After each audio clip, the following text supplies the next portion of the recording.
All right, letting it all out right now. We got that nighttime expressway video. All right, I'm gonna go into. I catch a lot of heat for this, and I give people a lot of shit for this. It's all in good fun. I like trolling people and getting them annoyed. So I don't follow a training program in any way, shape, or form. I'm gonna go into why I don't. So getting into cycling, I came from doing another sport for a very long time, and I was I was a control freak and an OCD person with my training in that sport. And it kind of, it takes a toll on you mentally, and stuff becomes very monotonous, and stuff becomes, boring, but you do see the results. And when you get to a certain point, you do need to follow a training program if you're looking to maximize results in a short period of time. So I'll give you an example. If you're playing in the NFL, right, and you have 6 weeks to train before going to training camp in July, you want to follow progressive training programs so you can maximize your time. Now, a very small percentage of the population falls into that category. So any kind of professional athletes who are training, getting ready for their seasons, they need to follow training programs. Some don't, honestly, and people would be surprised. Some really don't.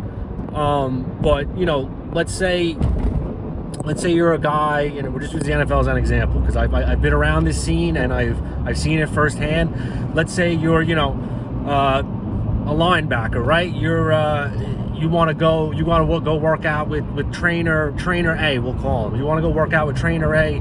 Trainer A's in Los Angeles, so for 6-7 weeks you rent a beach house in Malibu. You go train with trainer A.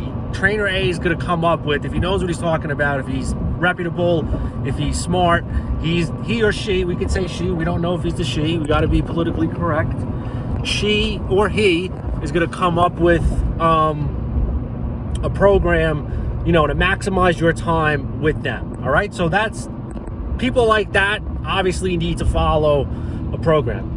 For the rest of us who just do this for fun, just to stay in shape, look good on the beach in the summer, hold eye contact with people, feel confident, that sort of thing, which is why I'm doing this.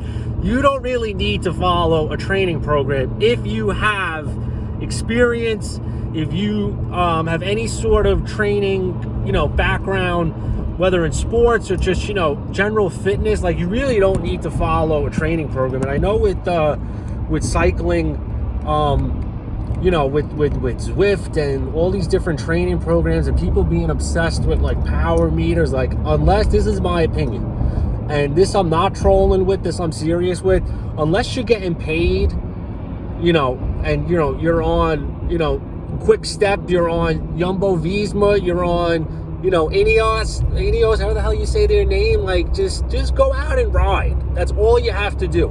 Go out and ride, leave the power meter home. And I'm not saying the power meter doesn't work, but what you have to learn how to do, which is why I don't really use any of this stuff, is you have to learn how to train on feel, intuition, and learning your body.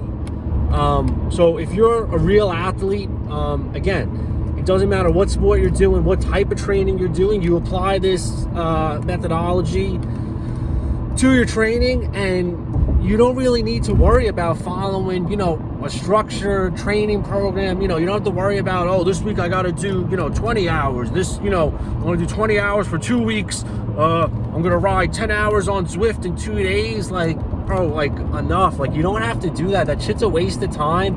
And it's kind of funny. And again, like, yeah, I'm going to flex right now pretty hard.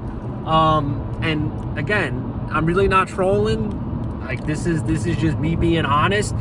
When I ride with other people, like, I don't like riding with other people, because other people slow me down. Other people, not everybody, but unless I know the person, and there's a good group rowing, good group going, good pace line, I'll hop in, take my turns pulling out the front, whatever. If not, I ride alone, and I probably always will. Just that's just me. But I know some dudes who ride just so much, and I'm just talking like a lot of fucking riding, and they follow these nutrition plans, they do all this stuff, and then I ride next to them and they're like, dude, you must be riding a lot. It's like, bro, I rode 3 hours this week, over the course of like 4 or 5 days, and again, do genetics play a part in this? Yes, in some areas, I do have genetic predispositions in certain areas. And again, I've been training and I've been an athlete since 2 years old, so it's over 25 years at this point going of being an athlete. So I can say this with confidence, and I can say this with the results to back it up. And when I go out there and ride with these dudes who are putting in these long training weeks, it's just like, man, you gotta just get off the bike, ride less. Like that's what I've learned. The sport I was coming from, it's like, and this is with a lot of sports, doesn't mean that you don't spend time in your sport perfecting your craft, but it's like less is more a lot of the times, and especially that's what I found with endurance sports, less is more. And the reason being is because a lot of people, from what I'm seeing, and I've experienced this here and there, don't recover properly. They don't sleep, they're not eating the right food, they restrict calories, don't get enough sleep, and just ride way too much. And again, like I know, you may see Primoz Roglic, post on Instagram him riding, but it's like he's getting paid to do that, and it's like those dudes are spending so much many hours on Zwift because it's like their profession, which is a professional cyclist, requires that. For everyone else, it's honestly a waste of time and a waste of money. What's not a waste of time and not a waste of money is, again, learning how to go on a ride without a power meter, how to go out on a ride, not looking at a computer, not looking at your phone, not, having to be motivated by other people. That's something, especially with endurance sports, learning self-motivation. Now again, do I get motivated when I see other people riding? Because yeah, I want to beat them, but at the same time, it's like I said, I don't do these group rides because it's like, man, people slow me down, and I've always been under the notion, train more intense in less time. Is that always going to work? No, but a lot of the times it will. And I'm going to give you an example. Last spring, when everyone was just sitting home and not working, doing all that, I made it my goal. I wanted to do some big mileage. I wanted to do some big mileage. Now, I did. I wanted to, get my body ready for like 5, 6, 6.5, 7 hour rides. Now, you may think, to do those rides, what did I do? I did not ride. Before attempting these rides, I probably did not ride for more than an hour or 40 minutes at a time. Well, what I did, when I rode those hour and 40 minutes, I learned how to naturally pace myself. I learned how to, eat beforehand. I learned how to eat and drink while riding. I learned how to sleep.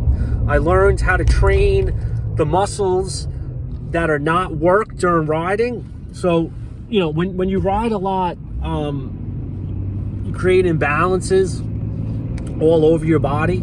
So you're working out a lot of the same muscles over and over again, and that creates imbalances in the muscles that don't get worked. So what I would do, like I said, I'd ride for, hour and a half, hour 45, hardly ever over 2 hours, ever. After my ride, I'd eat, I'd futz around, watch something on ESPN, and then I'd work out maybe 30 minutes, and I would do exercises to fix the imbalances caused by riding. So I would do a lot of stuff. I do a lot of, band work for my back, neck, shoulders. I do a lot of hamstring work, a lot of lower back, core, a lot of adduction stuff for my legs, just to, kind of create a more symmetrical balance and a more, sturdy foundation. Now, by doing that, when I attempted these long rides on the first try, I got them, and I didn't do them with anyone. I was doing 80, 90, 100-mile rides by myself. Again, am I flexing in a way? Yeah, of course I am. You gotta at some point. You gotta pat yourself on the back when it's due.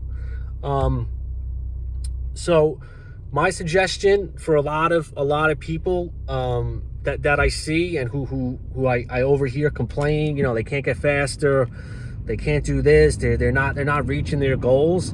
Ride less, learn how to eat properly, learn how to drink water, learn how to sleep, learn how to work the imbalances that are caused from you riding on Zwift so much. All right, by doing that, and again, even though I said I don't follow an unstructured, even though I don't follow a structured training program, I still keep in mind, I still have a template that I'm following. So like I said, I'm in the process now of working on the imbalances that were caused from riding a lot last summer and the fall, and this winter has been more about I want to get stronger and more powerful.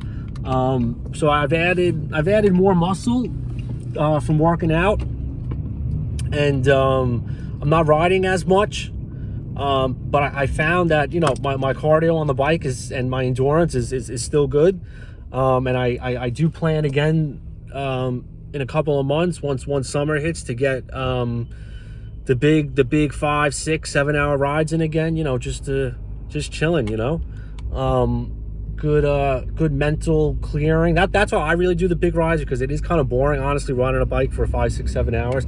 But for me, it's more of I don't really care about the physical. I'm more about the mental, and how can I stay focused for that long? How can I motivate myself? Am I paying attention enough to eat? Am I paying attention enough to drink, to stop when I have to stop? Stuff like that. So yeah, all right. The best training program is no training program. The best training advice I could give people is, like I said, work on your weaknesses, but at the same time, don't forget about your strengths too. For me, I'm not fast, I'm powerful. I don't have, I'm not like a sprinter in the sense of, if you're thinking about running or cycling, I'm not that, but I can sustain power, and, because I'm strong and I have, natural strength, I can sustain that over long periods of time. So like I said, I'm not the fastest. I'm not, the skinniest, the leanest, but I can sustain, like, I'd probably be a good classics rider, in all honesty. Like, I'd be like a good Tour of Flanders kind of guy, not for nothing. That's like my style. I mean, the sport I came from prepared me for that, and which I brought to cycling. So find what works for you, all right? But again, don't go crazy with all this tech and all this this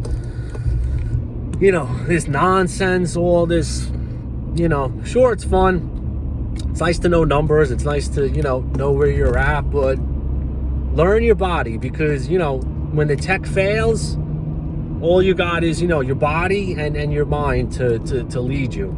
All right. So don't ever forget that. Listen, don't listen. I don't really care what you do. I'm just telling you what works for me. Peace.